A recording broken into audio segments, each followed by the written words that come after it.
मंगलमय मंगलकरण वीतराग विज्ञान नमो ताहि जागे भये अरिहंतादिमान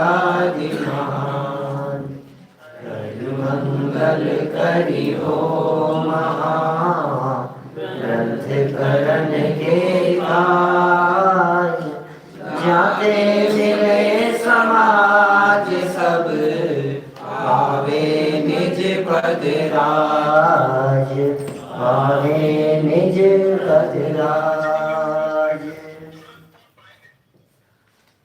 आचार्य कल्प पंडित प्रवर टोडरमल जी द्वारा लिखित यह मोक्ष मार्ग प्रकाशक नामक ग्रंथ है। हम सभी जानते ही हैं कि पंडित जी साहब का यह 300वां जन्म वर्ष चल रहा है और इस प्रसंग पर आचार्य कल्प पंडित प्रवर टोडरमल जी साहब की यह अनुपम कृति मोक्ष मार्ग प्रकाशक ग्रंथ, जिसे टोडरमल जी ने इसी मंदिर में बैठकर लिखा और आज इसी मंदिर में हम इस ग्रंथ का स्वाध्याय प्रारंभ कर रहे हैं। क्या थे टोडरमल जी, कैसा था टोडरमल जी का जीवन, उनकी लाइफ स्टाइल किस प्रकार की थी, ये सब बातें यहाँ इस मंदिर में कुछ बताने की अपेक्षा नहीं है, लेकिन फिर भी बहुत सारे लोग जो लाइव सुनते हैं उनके लिए थोड़ी बहुत जानकारी जरूर देना चाहूँगा। आज से लगभग 300 वर्ष पूर्व टोडरमल जी साहब का जन्म इसी जयपुर नाम की नगरी में हुआ। जोगीदास इनके पिता का नाम था और रंबा देवी इनकी माता थी।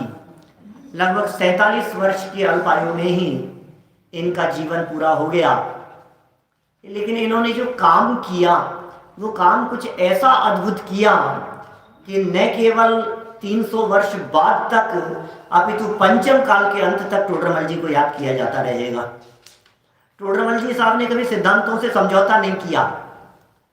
क्रियाकांड, पाखंडवाद, मंत्र तंत्र यंत्र आदि की जो मिथ्या मान्यताएं जगत में चल रही थी, धर्म के नाम पर जो दिखावा था, धर्म के नाम पर जो प्रदर्शन चल रहा था, धर्म कर्म में धर्म का जो भ्रम हो रहा था, उसे पंडित जी साहब ने जड़मूल से उखाड़ने का प्रयास किया और मौत की कीमत पर भी अपने प्राणों की बाजी लगा करके भी उन्होंने सत्य का प्रतिपादन किया।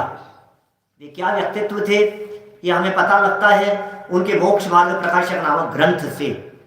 ये ग्रंथ यद्यपि पूर्ण नहीं हो सका, अपूर्ण रहा, लेकिन अपूर्ण होते हुए भी अपूर्व है। ग्रंथ में अपूर्ण में भी पूर्णता का आभास है, क्योंकि जो प्रतिपादन पंडित जी साहब ने यहाँ किया है वो अपने आप में कुछ अद्भुत है, अलौकिक है, कुछ अलग हटके है। ग्रंथ का नाम रखा मोक्ष मार्ग प्रकाशक, मुक्ति के मार्ग का प्रकाश करने वाला। क्या विषय वस्तु है इसकी, नाम से स्पष्ट हो रहा है, मोक्ष मार्ग प्रकाशक, ये इस ग्रंथ का नाम है। ग्रंथ का प्रतिपादन इतना सरल भाषा में है कि कोई प्रथम भूमिका वाला शिष्य हो जिसने आज तक कभी जैन ग्रंथों को नहीं पढ़ा हो, जिसने कभी साहित्य को नहीं पढ़ा हो, जिसने कभी प्रवचन नहीं सुने हो, उसके लिए ये मोक्ष मार्ग प्रकाशक ग्रंथ है। क्योंकि इस मोक्ष मार्ग प्रकाशक ग्रंथ का प्रारंभ उन्होंने नमोकार मंत्र से किया है, पंच परमेष्ठियों से किया है। नमोकार मंत्र का अर्थ और पंच परमेष्ठियों का स्वरूप बता करके किया है। आप देखिए, जो व्यक्ति जैन है, जिसने जैन कुल में जन्म लिया है, हम ये नहीं मान सकते कि उसे नमोकार मंत्र भी नहीं आता होगा। ऐसा नहीं हो सकता। नमोकार मंत्र भी नहीं आता होगा ऐसा कैसे माना जा सकता है? जब बच्चा स्कूल में पढ़ने नहीं जाता है, उससे पहले नमोकार मंत्र उसको याद करा दिया जाता है। उस नमोकार मंत्र से इस ग्रंथ का प्रारंभ किया है। पंडित जी साहब की भाषा शैली इतनी सरल है कि जब वे विषय का प्रतिपादन करते चले जाते हैं तो उस विषय से संबंधित जितने प्रश्न खड़े होते हों, वे प्रश्न जो आपके चित्त में खड़े होते होंगे, उनका समाधान टोडरमल जी साहब की आगामी पंक्तियों में आपको मिलेगा। वे स्वयं प्रश्न उठाते हैं, स्वयं उसका समाधान करते हैं। इतनी सुंदर प्रतिपादन शैली पंडित जी साहब की दिखाई देती है, अन्य ग्रंथों में नहीं मिलती। सैकड़ों ग्रंथों को पढ़ा टोडरमल जी साहब ने। सुनो, जगत में विद्वान कम नहीं है, सैकड़ों विद्वान होंगे। पिछली यदि परंपरा की दृष्टि से बात किया जाए तो 2000 वर्षों में सैकड़ों विद्वान हुए हैं, लेकिन शास्त्र पाठी विद्वान तो बहुत होंगे।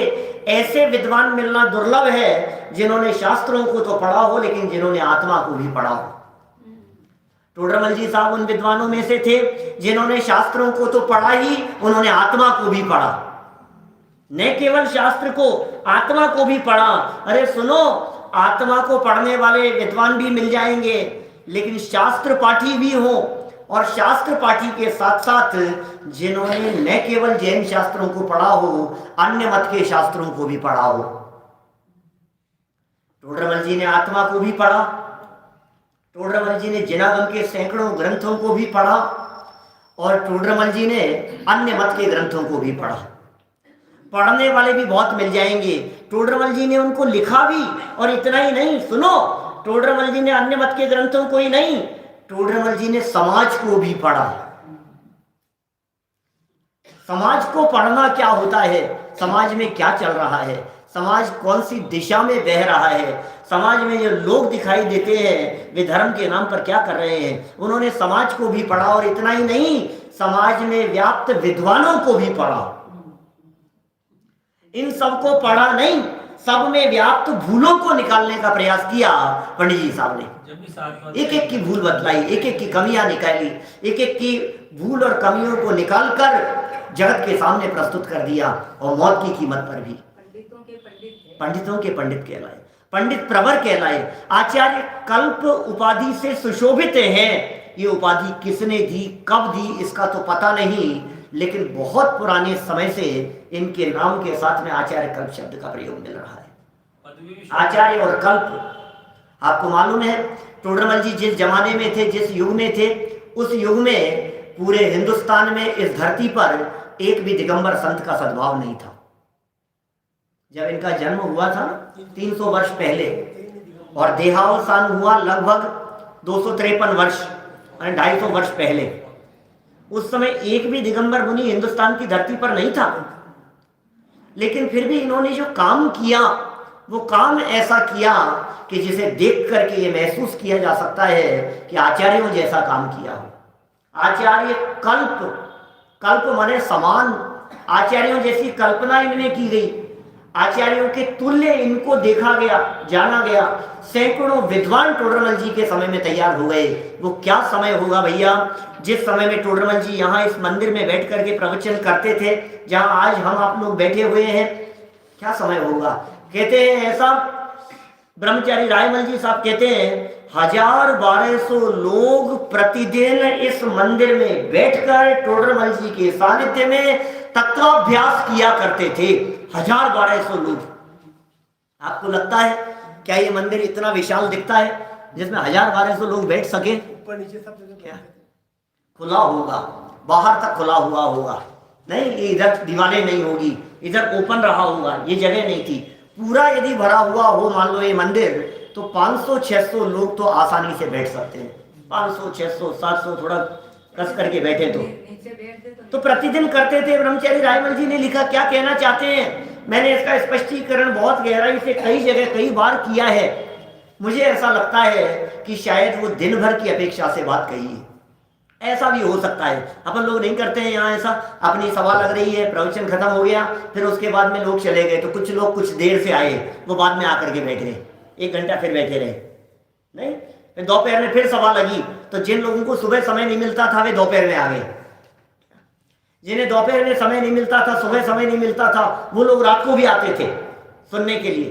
तो दिन भर में 3-3, 4-4 समय गोष्ठियां चला करती थी, सभाएं लगा करती थी, चर्चाएं हुआ करती थी, आपस में चर्चाएं करने के लिए बैठ जाते थे, वचनिकाएं करते रहते थे, प्रतिलिपियां बनाते रहते थे इसी मंदिर में बैठकर। माने 350 साल पहले इस मंदिर का माहौल कैसा था उसका हम अंदाजा लगा सकते हैं, उसका हम अनुमान लगा सकते हैं कि आखिर में टोडरमल जी साहब उन्होंने क्या काम किया।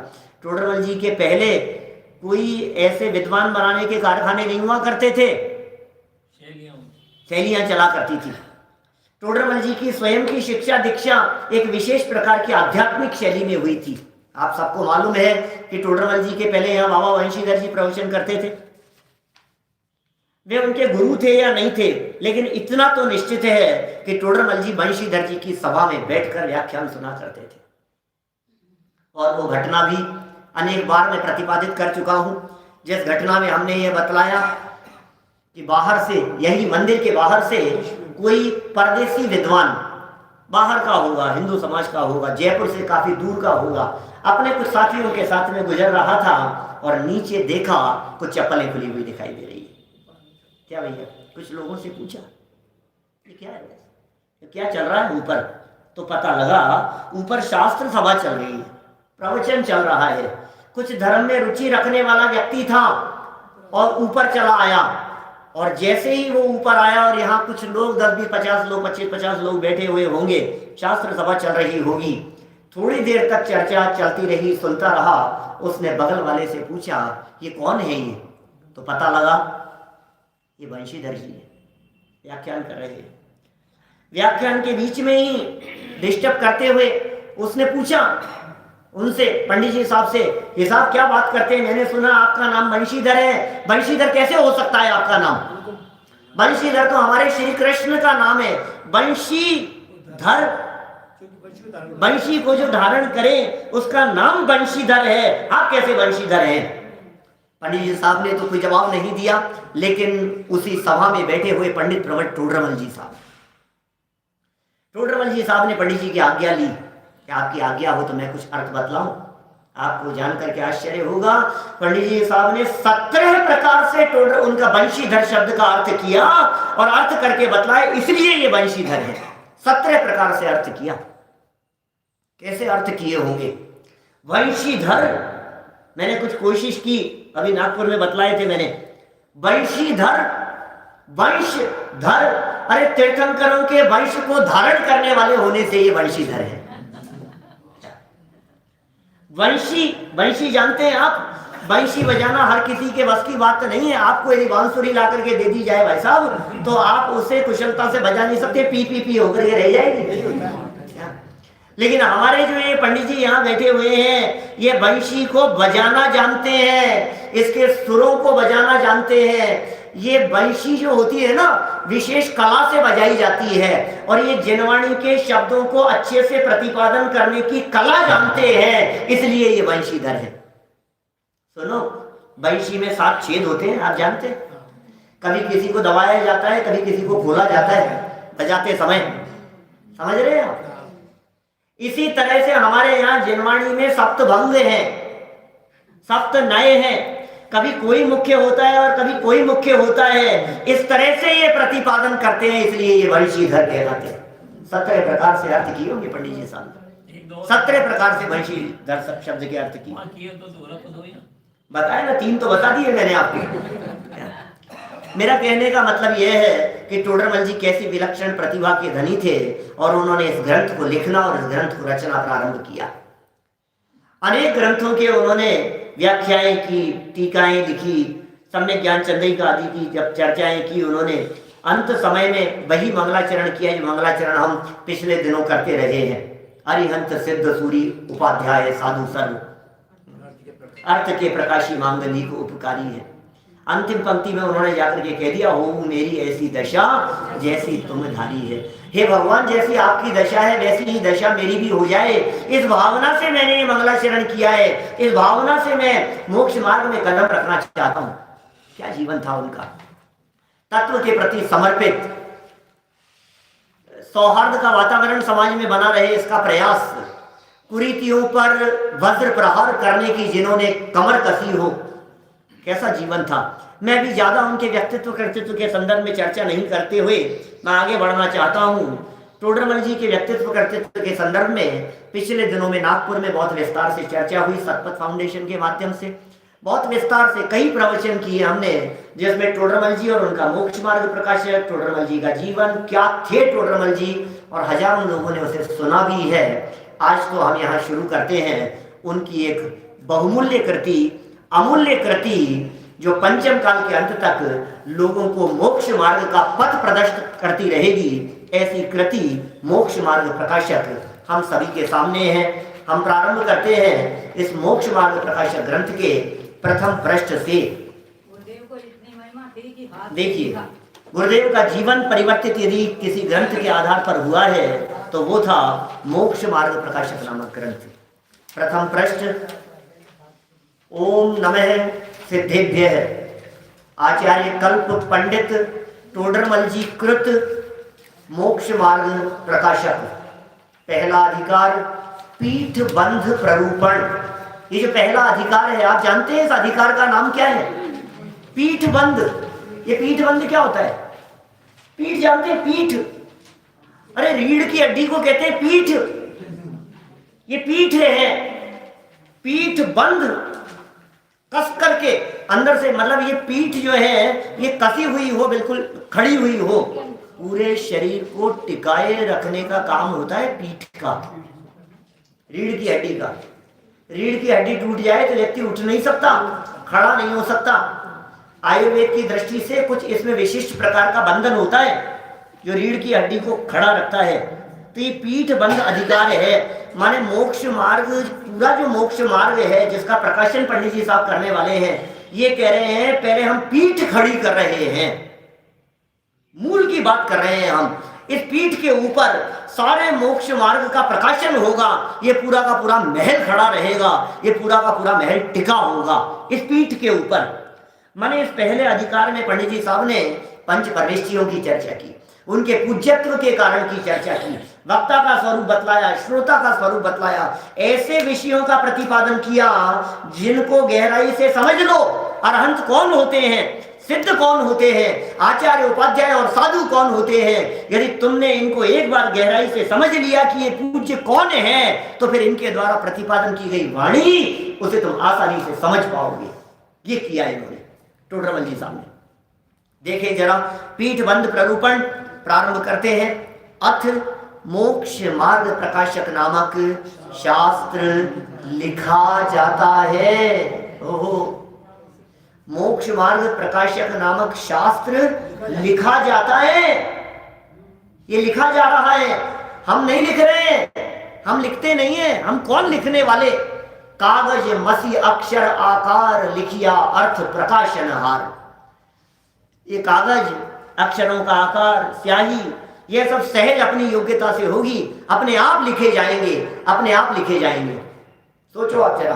अब मंगलाचरण शुरू करते हैं। देखिए आप सभी लोग बोल सकते हैं, बहुत सारे लोग, लगभग 125 लोग करीब और भी सुन रहे हैं, से भी ज्यादा। सभी लोग ग्रंथ खोल करके बैठे हैं और ग्रंथ की एक एक पंक्ति से हम लोग यहाँ चलेंगे। देखिए, मंगलाचरण सब मिलकर के एक बार मंगलाचरण बोलते हैं, फिर मंगलाचरण का अर्थ करेंगे। मंगलमय मंगल करण वीत राग विज्ञान, नमो ताहि जाते भये अरहंतादि महान, करि मंगल करि हो महा ग्रंथ करण को काज, जाते मिले समाज सब पावे निज पद राज, पावे निज पद राज। क्या गजब मंगलाचरण किया है पंडित जी साहब ने। इस मंगलाचरण में महावीर भगवान को नमस्कार नहीं किया भैया, इस मंगलाचरण में आदिनाथ भगवान को नमस्कार नहीं किया, इस मंगलाचरण में किसे नमस्कार किया है? इस मंगलाचरण में पंच परमेष्ठियों को नमस्कार नहीं किया, इस मंगलाचरण में पंच परमेष्ठियों के जनक को नमस्कार किया है। क्या इस मंगलाचरण में उसको नमस्कार किया है जिसका आश्रय लेने पर पंच परमेष्ठियों में शामिल हो जाता है। इसमें किसी व्यक्ति को नमस्कार नहीं है, इसमें किसी प्रकार की कोई कामना नहीं है। ये कैसा मंगलाचरण है? क्या लिखा? मंगलमय। जो मंगलमय है, जो मंगल स्वरूप है, मंगल, बालबोध के व्याख्यानों में हमने चर्चा की है। मंगल पापों को गलाने वाला हो और सुख को उत्पन्न करने वाला हो, जो मोह राग द्वेष रूपी पापों को गलावे और सच्चा सुख उत्पन्न करे, उसे मंगल कहते हैं। मंगलमय कौन है? मंगलमय सुनो, अरहंत भगवान मंगलमय है, सिद्ध भगवान मंगलमय है, आचार्य उपाध्याय साधु मंगलमय हैं, नव देवता मंगलमय हैं, ये सब मंगलमय हैं। लेकिन यहां एक शब्द और दे दिया, मंगलकरण। मंगलकरण मार्मिक शब्द ध्यान देना, अकेला मंगलमय नहीं, मंगलकरण। अरहंत भगवान मंगलमय हो सकते हैं, मंगल करने वाले नहीं। क्या कोई बात समझ में आ रही है क्या कह रहा हूं मैं? मंगलमय अकेला नहीं, मंगलकरण। मंगल को करने वाले कि कौन है? बोले वीतराग और विज्ञान, वीतरागता और विज्ञानता, ये मंगलमय भी है और मंगल करने वाली भी है। क्या बात कर रहे हो साहब? क्या होता है वीतराग विज्ञानता? बोलो भाई साहब, वीतराग विज्ञानता क्या है? बोले राग द्वेष जहां नहीं हो उसे वीतरागता कहते हैं, केवल ज्ञान को विशेष ज्ञान कहते हैं, विज्ञान कहते हैं। बोले राग द्वेष रहित वीतरागता और पूर्ण ज्ञान स्वरूप केवल ज्ञान, उसकी यहां बात नहीं है। यहां पर्याय वीतरागता की बात नहीं है, यहां पर्याय विशेष ज्ञान की बात नहीं है, यहां पर्याय में प्रकट होने वाले केवल ज्ञान की बात नहीं है। क्योंकि भगवान की वीतरागता हमारे किसी काम की नहीं है, भगवान का केवल ज्ञान हमारे किसी काम का नहीं है। तो फिर क्या है मंगलकरण? बोले वीतरागता दो प्रकार की होती है। वीतरागता दो प्रकार की है। कौन से दो प्रकार की है? एक है स्वभाव वीतरागता, एक है पर्याय वीतरागता। अरे पर्याय वीतरागता भी अनेक प्रकार की होती है। क्या भैया? पर्याय वीतरागता भी बहुत प्रकार की। चौथे गुणस्थानवर्ती की वीतरागता अलग, पंचम गुणस्थानवर्ती की वीतरागता अलग, छठे सातवें गुणस्थानवर्ती वीतरागी संतों की, ये वीतरागी संत छठे सातवें गुणस्थानवर्तियों की वीतरागता, और 11वें 12वें गुणस्थानवर्तियों की वीतरागता वो पूर्ण वीतरागता है। और अनंत सिद्ध भगवान की वीतरागता वो अलग वीतरागता है। कितने प्रकार की वीतरागता है? अब सुनो, ये सारे बतलाए हमने भेद पर्याय वीतरागता के। ये पर्याय में वीतरागता किसके अवलंबन से प्रकट हुई? उसका नाम है स्वभाव वीतरागता। क्या? स्वभाव वीतरागता है। उस स्वभाव वीतरागता का अवलंबन लेने पर पर्याय में वीतरागता प्रकट होती है। प्रत्येक द्रव्य स्वभाव से वीतरागी है, प्रत्येक वस्तु स्वभाव से वीतरागी है। ये जैन शासन ये कहता है जगत का कण कण वीतरागी है, परमाणु परमाणु वीतरागी है। एक परमाणु को दूसरे परमाणु के प्रति राग नहीं है, एक परमाणु के ऊपर दूसरे परमाणु का आवरण नहीं है, ये एक परमाणु ने दूसरे परमाणु को ओढ़ नहीं रखा है, इसलिए प्रत्येक परमाणु स्वभाव से दिगंबर है। और जो इस दिगंबरत्व की घोषणा करे उस दर्शन का नाम दिगंबर दर्शन। घोषणा, प्रतिपादन, उसकी चर्चा, कण कण पुकार पुकार करके ये कह रहा है कि हम वीतरागी हैं। उस द्रव्य वीतरागता को पहचानने वाले पर्याय में वीतरागी हो जाते हैं। चलो देखो क्या मार्मिक बात कहते हैं। वीतराग विज्ञान, विशेष ज्ञान, उसको यहां बंधन किया जो मंगलमय है और जो मंगल करने वाला है। नमो, नमस्कार करता हूं, नमो नमस्कार करते हैं, ताही ताही उनको नमस्कार कर रहे हैं। किसको नमस्कार कर रहे हैं? जाते भये, जिससे हो गए। क्या हो गए भाई साहब? जिससे क्या हो गए? अरहंत आदि महान हो गए। वाह क्या बात है! अरहंत महान किससे हो गए भैया? वीतरागता से। सुनो, पर्याय वीतरागता की बात करो, पर्याय विशेष ज्ञान की बात करो। यदि ये दोनों न हो तो अरहंत भगवान को अरहंत कौन कहे? अरहंतों की पूज्यता का कारण क्या ठहरे? अरहंत भगवान क्यों पूज्य हो गए? अरहंत भगवान क्यों महान हो गए? अरहंतों की महानता का हेतु क्या है? एकमात्र ये हेतु है अरहंत भगवान की महानता का, सिद्ध भगवान की महानता का, आचार्य उपाध्याय और साधुओं की महानता का, वीतराग और विशेष ज्ञान। मंगलमय, मंगलकरण, वीतराग विज्ञान और नमो ताई जाते भये अरहंतादि महान। अरहंतादि जिस वीतराग और विज्ञान से महान हो गए हो, मैं उसे नमस्कार कर, अरहंत को नहीं। क्या भैया? पंच परमेश्वरियों को नहीं, उनको भी करेंगे। वो सेकंड मंगलाचरण करेंगे। प्रथम मंगलाचरण में इन्होंने जाते जिससे अरहंत आदि महान हो गए हो उसे नमस्कार किया है कि क्यों कर रहे हो ये मंगलाचरण, ये बतलाओ। करी मंगल करी हो महा ग्रंथ करण को काज, जाते मिले समाज सब पावे निज पद राज। अरे बड़ा मार्मिक मंगलाचरण है भाई, बड़ी गजब बात कह रहे। करी मंगल, मंगल करके, करी मंगल, मंगल करके, ये क्यों कर रहे हो मंगल, ये मंगलाचरण क्यों कर रहे हो? पंडित जी स्वयं आगे चल करके बतलाने वाले हैं मंगलाचरण क्यों किया जाता है। मंगलाचरण करने के कारणों की चर्चा करेंगे, उसके हेतु बतलाएंगे, लेकिन अभी तो ये मंगल किया। करी मंगल करी हो महा ग्रंथ करन को काज, करी मंगल, मंगल करके, करी हो महाग्रंथ करण को काज। क्या कह रहे हैं?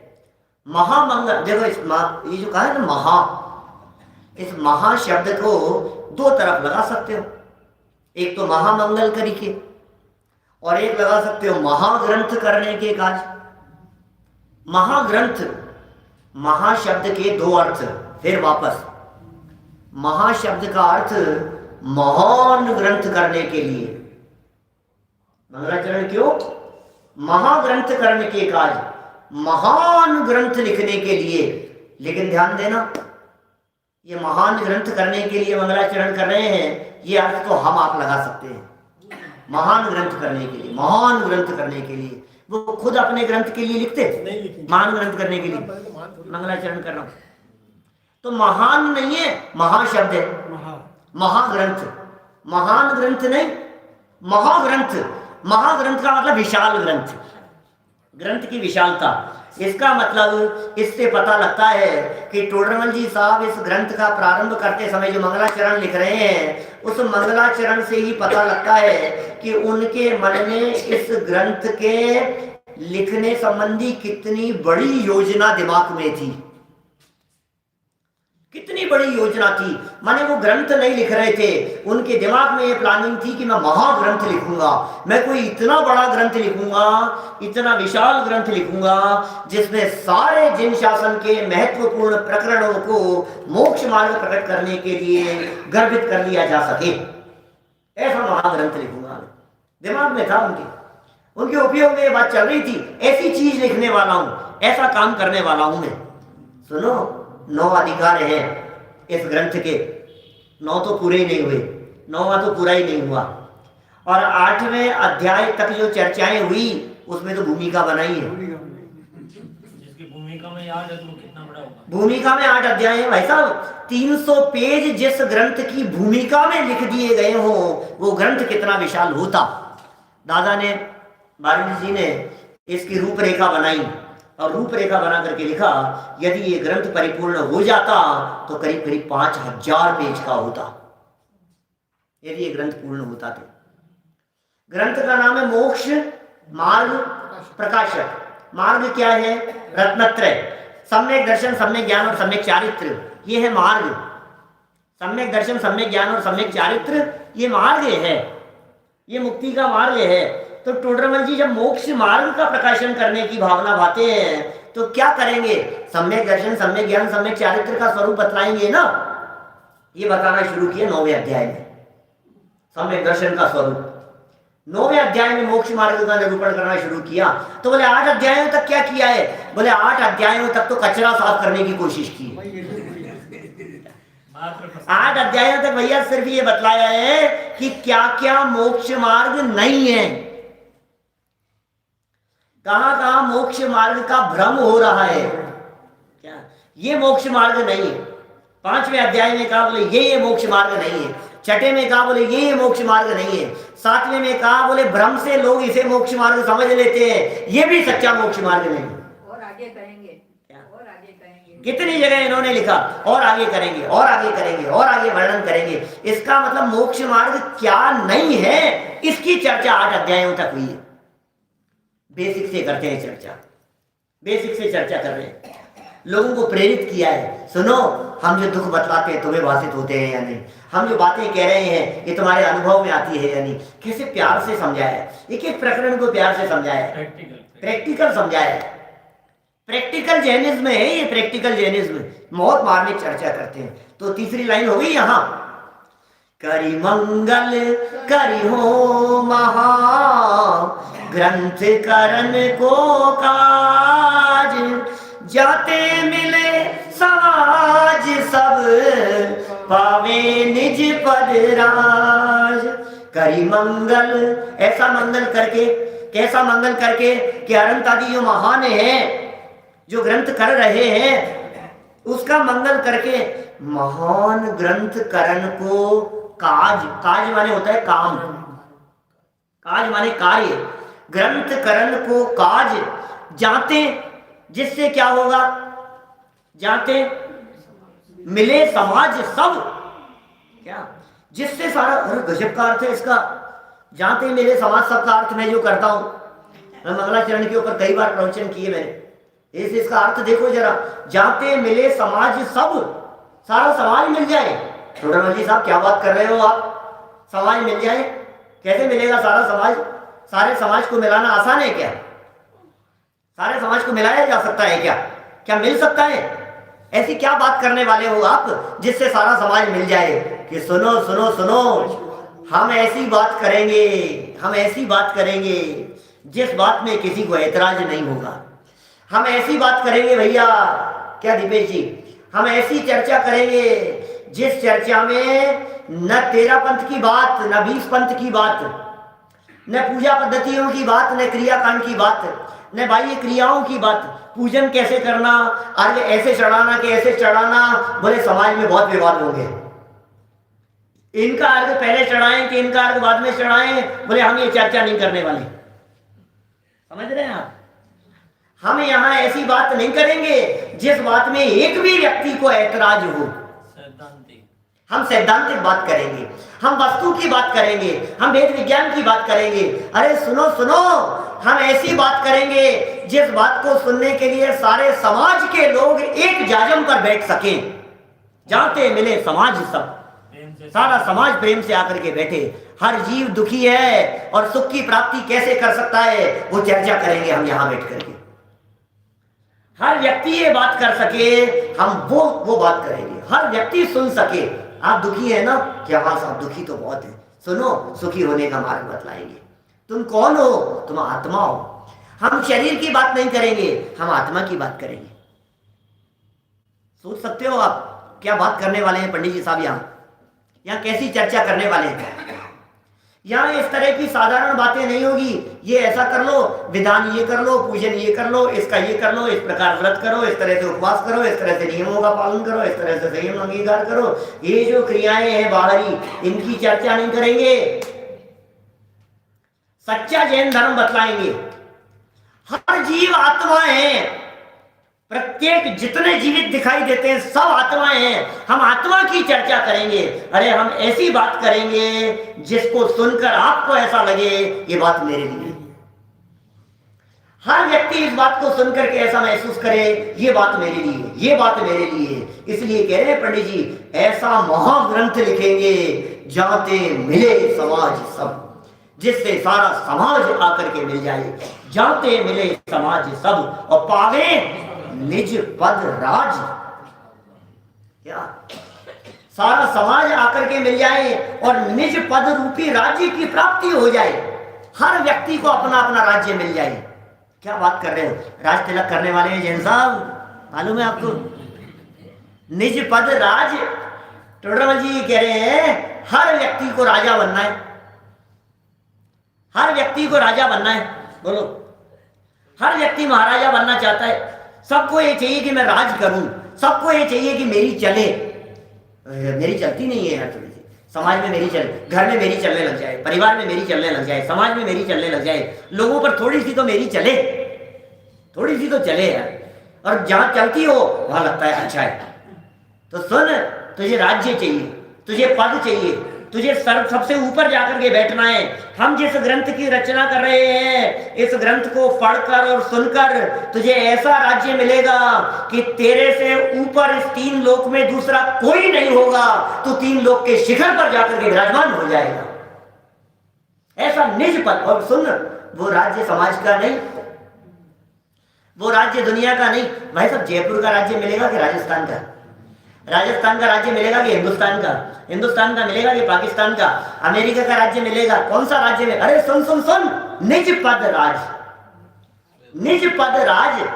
तुझे अपने पद का ऐसा राज्य मिलेगा जिससे तू जाकर के विराजमान हो जाएगा सिद्धालय में। और सिद्धालय में यदि तू एक बार जाकर के विराजमान हो गया तो साधी अनंत काल तक तेरे उस राज्य को छीनने वाला कोई नहीं होगा। अपना राज्य मिलेगा। यहां तो राजाओं के जमाने में, टोडरमल जी का जो समय था, राजाओं का जमाना था। माधो सिंह जी का राज था यहाँ। सवाई जय सिंह जी जिन्होंने जयपुर बसाया, वो उससे पहले राज्य किया करते थे। अंतिम समय में माधो सिंह जी का राज था। बोले तो राजाओं का राज है। एक व्यक्ति राजा बनता है, दूसरा उसे उतार देता है, तीसरा उसे जीत लेता है, उसे पराजित कर देता है, वो आकर के राज्य करने लग जाता है। दुनिया में ऐसा ही चला करता है। लेकिन सुनो, बाहर का नहीं, निज पद, निज पद राज। और जाते मिले समाज सब का अर्थ एक और किया जाता है। कैसा अर्थ किया जाता है? जाते मिले माने जिससे मिले अनंत गुण रूपी समाज। अनंत गुण है ना आत्मा में। आत्मा में जो ज्ञान, दर्शन, सुख, वीर आदि अनंत गुण हैं, जो बिखरे हुए हैं, ज्ञान, दर्शन, चारित्र, जीवत्व, चिति, दृष्टि, ज्ञान, सुख, वीर, अस्तित्व, वस्तुत्व, द्रव्यत्व, ये जो जितने गुण धर्म दिखाई देते हैं, सारे के सारे आकर के अभेद अखंड आत्मा मिल जाए, अभेद पद की प्राप्ति हो जाए। जाते मिले समाज सब, उससे क्या होगा? पावे निज पद राज। जब आत्मा को भेद रूप नहीं, अभेद रूप देखा जाता है, तो फिर निज पद की प्राप्ति होती है। तो फिर निज पद की प्राप्ति होती है। जाते मिले ऐसा काम इस मोक्ष मार्ग प्रकाशक नामक ग्रंथ में पंडित जी साहब कह रहे हैं, हम करने वाले। हम लोग इस ग्रंथ में ऐसा काम करने वाले हैं। सुनो क्या कहेंगे इस ग्रंथ में। अर्थ हो गया इसका, मंगलाचरण का अर्थ समझ में आ गया आपको? कैसे मिल जाएगा समाज? बोलो साहब, अरुण जी साहब, कैसे मिलाएं सारे समाज को? अरे मिलाओ मिलाओ समाज, सारा सब लोग मिले साहब, सब मिलकर के कैसे मिलेंगे भाई साहब? आपस में परिवार में तो मिलती नहीं है, तुम समाज को मिलाओगे? पति पत्नी में आपस में तो बनती नहीं है, तुम समाज को मिलाओगे? अपने 4 बेटे हैं, उनको तो आपस में मिला लो। क्या समाज को मिलाओगे आप? भाई भाई में नहीं बन रही है, तुम कह रहे हो समाज को मिलाएंगे? और सारे समाज को, समाज सब, समाज सब, समाज सबका और अर्थ करूं दूसरा, जैन समाज, हिंदू समाज, वैष्णव समाज, मुस्लिम समाज, सारे समाज मिल जाएं, जाते मिले समाज सब। समझ रहे हो? जाते मिले समाज सब। हम यहाँ कोई अकेले जैनियों की बात नहीं करेंगे, हम यहाँ जैनियों की नहीं, जीव मात्र की बात करेंगे। हम यहाँ प्राणी मात्र की बात करेंगे। जो कोई भी व्यक्ति सुख चाहता हो, इससे कोई फर्क नहीं पड़ता कि तुमने जैन कुल में जन्म लिया है कि जैन कुल के बाहर जन्म लिया है। इससे कोई फर्क नहीं पड़ता है कि तुम्हारा जन्म कौन से कुल और कौन से संप्रदाय में हुआ है। तुम आत्मा हो, तुम जीव हो, तुम परमात्मा बन सकते हो। जीव मात्र अपने जीवन में मोक्ष मार्ग प्रकट कर सकता है। इसकी चर्चा टोडरमल जी साहब यहाँ मोक्ष मार्ग प्रकाशक ग्रंथ में करने वाले हैं। मुझे बतलाओ, इस पूरे मध्य लोक में, पूरे 2.5 द्वीप में जो मनुष्य लोक कहलाता है, कौन सा मनुष्य ऐसा है जो जीवन में मोक्ष मार्ग प्रकट नहीं कर सकता? कौन सा मनुष्य ऐसा है? बोलो। मुसलमान कर सकते हैं कि नहीं? शूद्र कर सकते हैं कि नहीं? अछूत लोग कर सकते हैं कि नहीं? ब्राह्मण, क्षत्रिय, वैश्य, शूद्र सब कर सकते हैं। मोक्ष मार्ग प्रकट करने की चर्चा है।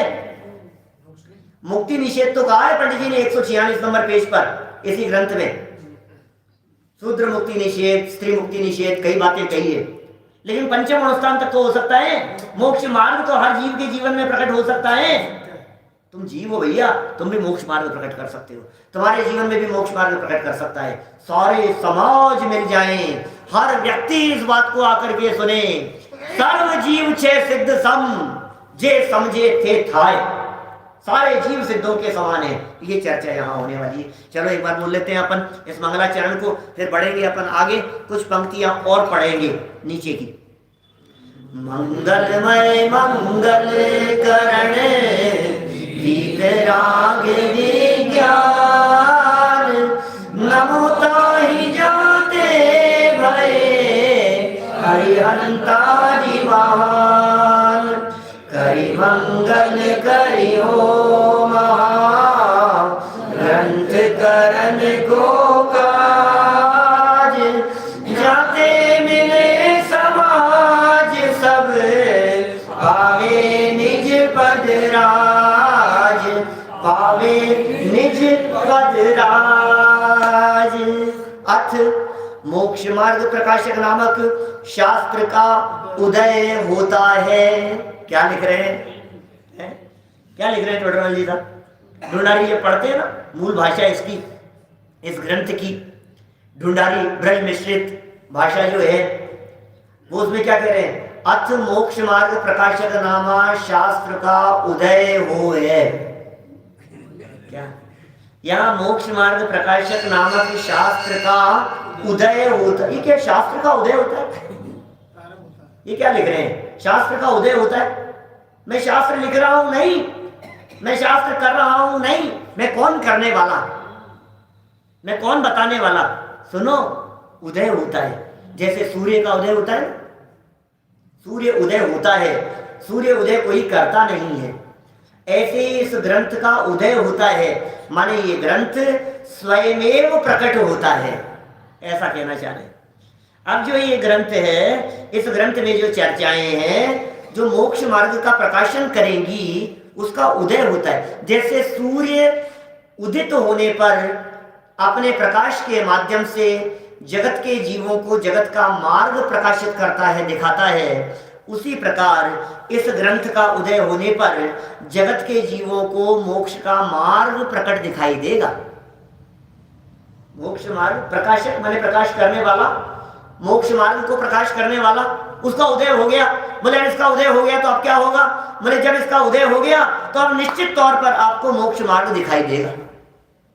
अभी तक प्रकाशित नहीं हो रहा था, अभी तक दिख नहीं रहा था, अब दिखेगा आपको, अब देखना आप, ये मोक्ष मार्ग प्रकाशक का उदय हो रहा है। देखो क्या कह रहे हैं यहाँ, उदय होता है, वहां मंगल करते हैं। किताब अभी तक क्या किया था आपने? वो तो स्वयं का मंगलाचरण था, उसमें तो स्वभाव वितराग विज्ञानता को नमस्कार किया, समझना आप। अब कह रहे हैं जो जगत में प्रसिद्ध हमारा महामंत्र नमोकार है, उसको सुनो। नमो अरहंताणम, नमो सिद्धाणम, नमो आयर्याणम, नमो वज्रायाणम, नमो लोये सर्वसाहुणम। क्या कह रहे हैं? यह प्राकृत भाषा में नमस्कार मंत्र है, प्राकृत भाषा में लिखा हुआ नमोकार महामंत्र, भाषा बता दी ये प्राकृत। सो महामंगल स्वरूप है, ये महामंगल स्वरूप है भाई ये नमोकार मंत्र। तथा इसका संस्कृत ऐसा होता है, इस नमोकार मंत्र का संस्कृत सुनो। नमो अर्हदभ्यः, नमः सिद्धेभ्यः, नमः आचार्येभ्यः, नमः उपाध्यायेभ्यः, नमो लोके सर्वसाधुभ्यः। इसका संस्कृत है तथा इसका अर्थ ऐसा है, हिंदी अर्थ नमोकार मंत्र का। नमस्कार अरहंतों को, अरहंतों को नमस्कार, अरहंत भगवान को मैं नमस्कार करता हूँ। नमस्कार सिद्धों को, सिद्ध भगवान को मैं नमस्कार करता हूँ। नमस्कार आचार्यों को, आचार्य परमेश जी को मैं नमस्कार करता हूँ। नमस्कार उपाध्यायों को, उपाध्यायों को नमस्कार करता हूँ। नमस्कार लोक में समस्त साधुओं को, लोक में समस्त साधुओं को मैं नमस्कार करता हूँ। लेकिन कौन से साधुओं को, कौन से आचार्यों को, कौन से उपाध्यायों को?